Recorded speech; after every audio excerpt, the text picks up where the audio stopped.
नमस्कार, मैं अबरार खान यूट्यूब मंच से। साथियों, आप लोगों को बताना था कि सरकार ने आज जनगणना की अधिसूचना जारी कर दी है और ये जो अधिसूचना जारी की है उसमें कहीं पर भी जाति जनगणना का कोई भी जिक्र नहीं किया गया है, जिस पर सुप्रिया श्रीनेत जी ने, जो कांग्रेस पार्टी की नेता हैं, उन्होंने सवाल खड़ा किया है और वो सवाल सिलसिलेवार तरीके से हम आपको बताते हैं, उसके बाद उनका वीडियो भी सुनवाएंगे। उन्होंने कहा है कि यह काम तो सरकार को करना ही था क्योंकि ये हर 10 साल में किया जाता है और 7वें शेड्यूल के अनुसार जनगणना कराना केंद्र सरकार का काम है, लेकिन इसमें जाति जनगणना का कोई जिक्र नहीं है। जैसा कि आपको याद होगा, पहलगांव अटैक के कुछ दिन बाद सरकार ने जाति जनगणना कराने का बताया था कि सरकार राजी है और उसको कराना चाहती है, लेकिन अभी जब अधिसूचना जारी हुई है उसके अनुसार उसमें कहीं पर भी जाति जनगणना का कोई भी जिक्र नहीं है, जबकि 30 अप्रैल को सरकार ने कहा था कि जाति जनगणना होगी।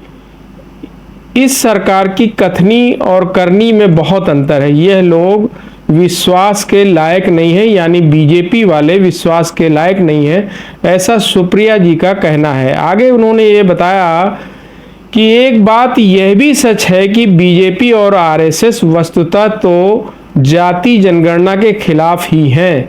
यह दलित, पिछड़े, आदिवासियों को सामाजिक न्याय मिलने से हमेशा से ही असहज रहे हैं। 1949 में यह संविधान की प्रतियां और बाबा साहब की तस्वीरें भी जलाते थे। इसके जो बड़े नेता हैं, इनके सावरकर, गोलवरकर, श्यामा प्रसाद मुखर्जी संविधान और बाबा साहब को लगातार भला बुरा भी कहते थे। आगे उन्होंने ये कहा है कि आरएसएस ने प्रस्ताव पारित करके जाति जनगणना का विरोध किया था। आरएसएस शुरू से ही पिछड़ों एवं दलितों के खिलाफ रही है। 100 साल में आरएसएस का एक भी अध्यक्ष दलित या पिछड़े वर्ग से नहीं हुआ। आगे उन्होंने बोला कि 7 अगस्त 1990 को विश्वनाथ प्रताप सिंह की सरकार से भाजपा ने मंडल कमीशन की रिपोर्ट स्वीकार करने पर समर्थन वापस भी ले लिया था। 1994 से 2000 के बीच तत्कालीन संघ प्रमुख राजेंद्र सिंह ने लगातार आरक्षण को हटाने की मांग भी की। 2010 में जब कांग्रेस ने सदन में जातिगत जनगणना का प्रस्ताव रखा, तब बीजेपी के मुरली मनोहर जोशी ने उसका पुरजोर विरोध भी किया था। आगे उन्होंने बताया कि सितंबर 2015 में आरएसएस के मुखपत्रों में पंचजन्य और ऑर्गेनाइजर को दिए एक इंटरव्यू में खुद संघ प्रमुख भागवत ने आरक्षण की समीक्षा किए जाने की मांग के साथ ही आरक्षण का विरोध भी किया था।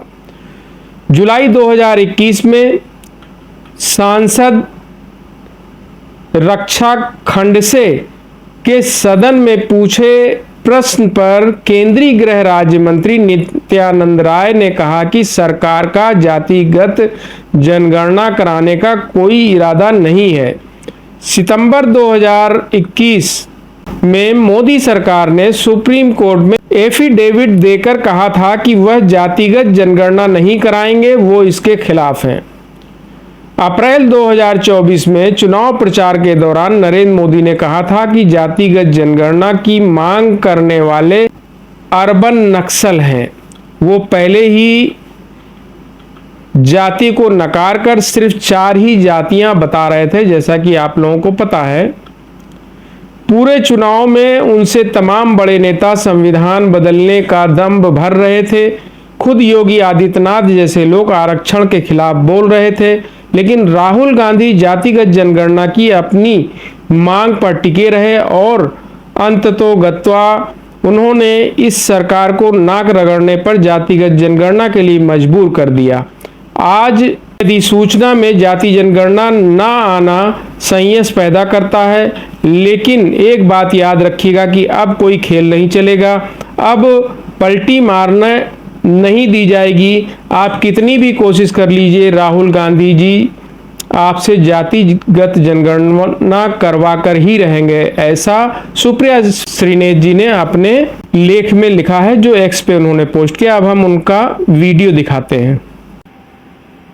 आज सरकार ने जनगणना की अधिसूचना जारी करी है, मानो कोई अजूबा कर दिया हो। ये कोई अजूबा काम नहीं है, ये काम तो असल में बहुत देरी से किया जा रहा है, हर 10 वर्ष पर होना चाहिए।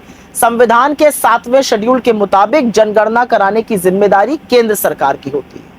लेकिन दिक्कत तलब बात यह है कि इस अधिसूचना में, इस नोटिफिकेशन में जातिगत जनगणना का कोई जिक्र नहीं है, जबकि 30 अप्रैल को मोदी सरकार ने कहा था कि जातिगत जनगणना होगी। अब क्योंकि इस सरकार की कथनी और करनी में बहुत अंतर है, तो लोग विश्वास नहीं कर पा रहे हैं कि पता नहीं ये पलटी ना मार ले। क्योंकि एक बात यह भी सच है कि बीजेपी हो या आरएसएस हो, वो वस्तुतः जातिगत जनगणना के खिलाफ ही है। चाहे दलित हो, पिछड़े हो, आदिवासी हो, उनको उनका हक मिल जाए, उनके साथ सामाजिक न्याय हो जाए, इससे लोगों को बड़ी दिक्कत रहती है, इससे बड़े असहज रहते हैं। इनका इतिहास गवाह है। 1949 में ये संविधान की प्रतियां जलाते थे, बाबा साहब की तस्वीरें फूंकते थे। इनके बड़े बड़े नेता, चाहे सावरकर हो, गोलवलकर हो, श्यामा प्रसाद मुखर्जी हो, संविधान और बाबा साहब को लगातार भला बुरा कहते थे, लगातार अपशब्द कहते थे। आरएसएस ने तो प्रस्ताव पारित करके जातिगत जनगणना का विरोध किया था, और इतिहास साक्षी है कि 100 साल के इनके इतिहास में आज तक आरएसएस का एक भी अध्यक्ष, एक भी प्रमुख दलित या पिछड़े वर्ग का नहीं हुआ है। संघ के मोहन भागवत से लेकर रज्जू भैया और मनमोहन वैद तक सब खुलकर आरक्षण के खिलाफ बोलते थे। 7 अगस्त 1990 विश्वनाथ प्रताप सिंह की सरकार ने जब मंडल कमीशन लागू किया, तो बीजेपी ने अपना सपोर्ट, अपना समर्थन वापस ले लिया था। 1994 से 2000 के बीच तत्कालीन संघ प्रमुख राजेंद्र सिंह, जिनको रज्जू भैया कहा जाता था, वो लगातार आरक्षण हटाने की मांग करते थे। 2010 में जब कांग्रेस ने सदन में जातिगत जनगणना का प्रस्ताव रखा, तब बीजेपी के मुरली मनोहर जोशी ने उसका पुरजोर विरोध किया था। सितंबर 2015 में आरएसएस के मुखपत्र, चाहे वो पांचजन्य हो या ऑर्गेनाइजर हो, उसमें खुद संघ प्रमुख मोहन भागवत ने आरक्षण की समीक्षा करने की मांग की थी और उसके साथ आरक्षण का विरोध किया था। और असलियत यह है कि 2017 में आरएसएस के जो समय प्रचार प्रमुख थे मनमोहन वैद्य जी, उन्होंने भी आरक्षण को जारी रखने का विरोध किया था। अब आते हैं 2021 जुलाई में, इनकी सांसद रक्षा खांडसे ने सवाल पूछा जातिगत जनगणना पर। केंद्रीय गृह राज्य मंत्री नित्यानंद जी ने कहा सरकार जातिगत जनगणना कराने का कोई इरादा नहीं है, इसके खिलाफ है। सितंबर 2021 में इसी मोदी सरकार ने सुप्रीम कोर्ट में एफिडेविट देकर कहा था कि वो जातिगत जनगणना नहीं कराएगी, वो नीतिगत रूप से इसके खिलाफ है। और अप्रैल 2024 में चुनाव प्रचार के दौरान नरेंद्र मोदी ने तो ये तक कह डाला था कि जातिगत जनगणना की मांग करने वाले असल में अर्बन नक्सल हैं। वो पहले ही जाति को नकार चुके थे और कहते थे सिर्फ 4 ही जातियां होती हैं। पूरे चुनाव में उनके तमाम बड़े नेताओं ने संविधान बदलने का दंभ भरा, यहां तक कि खुद योगी आदित्यनाथ जी ने सार्वजनिक मंच से आरक्षण का विरोध किया था। लेकिन राहुल गांधी जातिगत जनगणना की अपनी मांग पर टिके रहे और अंततोगत्वा उन्होंने सरकार को नाक रगड़कर जातिगत जनगणना करने के लिए मजबूर किया। पर आज की अधिसूचना में क्योंकि जातिगत जनगणना नहीं है, इससे संशय पैदा होता है। लेकिन एक बात साफ है और एक बात समझनी जरूरी है, और यह याद रखिएगा, अब कोई खेल नहीं चलेगा, अब आपको पलटी भी नहीं मारने दी जाएगी। असलियत यह है, आप कितनी भी कोशिश कर लीजिए, राहुल गांधी आपसे जातिगत जनगणना करा के ही मानेंगे। साथियों, आप लोगों ने सुना सुप्रिया श्रीनेत जी ने जो बताया, और आप लोगों को भी याद होगा कि जब पहलगाम हमला हुआ था, उसके कुछ दिन बाद जब कानपुर राहुल गांधी जी आए थे, उसी दिन कैबिनेट से ये फैसला हुआ था कि जाति जनगणना कराई जाएगी। लेकिन अभी जो अधिसूचना जारी हुई है, उस अधिसूचना के अनुसार उसमें कहीं पर भी जाति जनगणना का जिक्र नहीं है, जैसा कि सुप्रिया श्रीनेत जी ने बताया, और जनगणना कराने का फैसला किया है। तो जनगणना तो होती है, लेकिन डिमांड जो है वो जाति जनगणना की थी। अब इसमें राहुल गांधी जी ने जिस तरीके से, जिस पुरजोर तरीके से इसकी आवाज़ उठाई, और आज अगर केंद्र सरकार उससे मुकरती है, तो आम जनमानस के बीच में सरकार का क्या मैसेज जाएगा, ये भी सोचना होगा।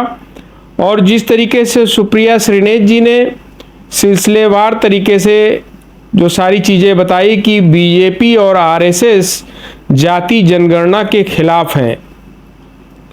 और उन्होंने जिस तरीके से बताया कि आरएसएस ने प्रस्ताव भी पारित किया था कि जाति जनगणना का विरोध किया था प्रस्ताव पारित करके, तो उन्होंने साफ साफ ये बात कह दिया है कि आरएसएस 100 साल होने को आ गया लेकिन उनका एक भी अध्यक्ष दलित या पिछड़ा नहीं है।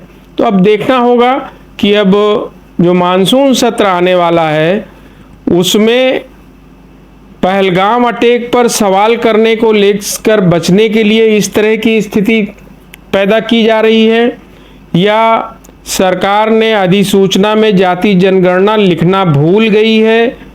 जो भी स्थिति है वो आने वाले मानसून सत्र में हम लोगों को देखने को मिलेगा कि ये सारी चीज़ें क्या हैं और सरकार का जवाब क्या आता है। तो जो भी नए साथी चैनल से जुड़े हैं, चैनल को सब्सक्राइब करें और ज़्यादा से ज़्यादा लोगों तक शेयर करें। धन्यवाद।